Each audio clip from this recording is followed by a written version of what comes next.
다음 키워드 이상한 국가 부채입니다. 지금 국가 부채가 1,700조 원에 달한다는 소식이 나오면서 사실 국민들 같은 경우에는 국가 재정이 이렇게 안 좋았나 이런 우려들이 커지고 있거든요. 근데 박사님, 이상한 국가 부채를 또 키워드로 꼽으셨어요. 예, 국가 부채 1,700조라는 얘기에 지금 우리 국민들이 상당히 불안해하고 있습니다. 네, 그렇습니다. 국가 부채가 1,700조 정도 된다는 것은 내일 모레 우리가 망할 수도 있다는 얘기고, 또 저 국가 부채가 나라 빚이 지난 1년 동안에 127조나 늘었다.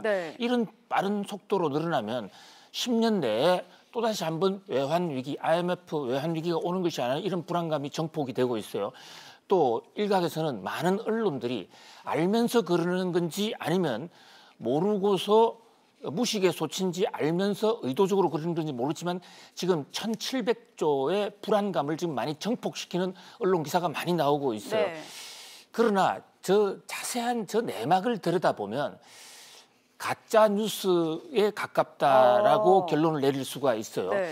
물론 경제 용어가 부채라고 돼 있기 때문에 국가 부채 1,682조라는 말이 틀린 것은 아닌데요. 저 안에서 지금 그 가장 많은 포션을 차지하고 있는 939조, 요것이 이른바 공무원 연금 충당 부채거든요. 이게 뭐냐?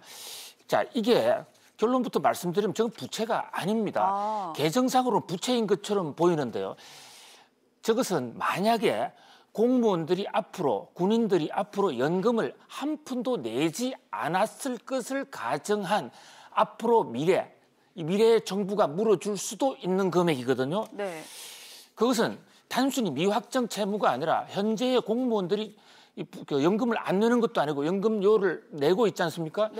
연금료를 내서 만약에 저게 적자가 안 된다면 한 푼도 내지 않을 돈이고, 또 지금 서로 적자가 되고 있죠. 적자가 되고 있지만 그 규모가 저렇게 크지 않습니다. 그런 면에서 900조 넘어가는 연금 충당 부채 이코로 바로 국가 부채라고는 볼 수가 없어요. 그다음에 또 하나는 이자율 문제를 생각하고 지적하지 않을 수가 없는데요. 작년에 부채가 120조가 늘었다. 이건데 이자 때문에 늘었습니다. 이자가 높아져서 가중된 게 아니라 오히려 이자가 떨어졌기 때문이에요. 지금 세계적으로 금리가 좀 하락 추세에 있지 않습니까? 몇 년 동안. 근데 이자가 떨어지는데 왜 부채가 왜 느느냐? 저 대목이 좀 이해가 좀 잘 안 되실 수가 있어요. 바로 저게 이제 공무원 연금 충당 부채의 이자율이 낮아지면서 부채가 더 늘어나간 메커니즘에 대한 비밀인데요.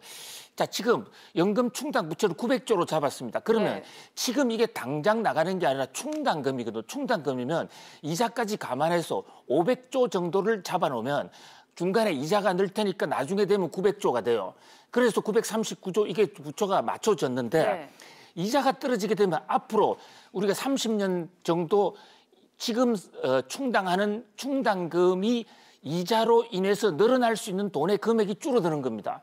그래서 지금 채권 금리가 떨어짐으로 인해서 충당을 해봤자 30년 후에 늘어날 금액이 적으니까 지금 충당을 좀 더 해야 되는 거예요.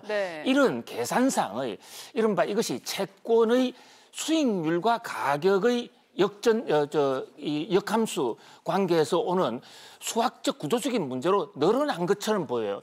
통상적으로 말하는 국가 부채는 작년에 21조 늘어났습니다. 21조 늘어났는데 작년에 세수 초과금이 24조였거든요.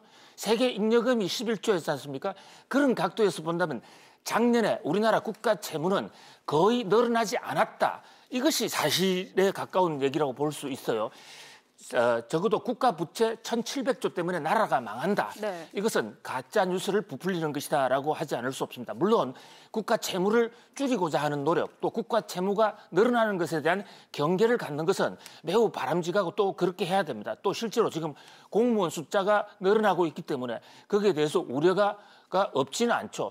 그러나 경제는 과학입니다. 이 과학인 경제를 얘기할 때는 팩트를 가지고 얘기를 해야 되는데 일부 보수 언론들은 채무가 늘어나지 않는 것을 알면서도 어떤 그 반정부 프레임을 이 국가 채무에서 걸고 있는 것이 아닌가 이런 생각도 들고요. 또 일부에서는 이 경제 지표에 대한 해석에 대한 미비로서 국가 채무가 마치 1,700조처럼 늘어난 것처럼 지금 착각하고 있지 않는 생각이 들어요. 이에 대해서는 정부도 이 국가 채무에 대한 이 D1, D2, D3 이런 국가 채무가 여러 가지 나누어지는데 여기에서 명명백백하게 좀 명쾌하게 더 정확하게 밝힐 필요가 있다는 생각을 해봅니다. 네, 국가 부채 상황 정확하게 짚어봤습니다. 이어서 네 번째 키워드입니다.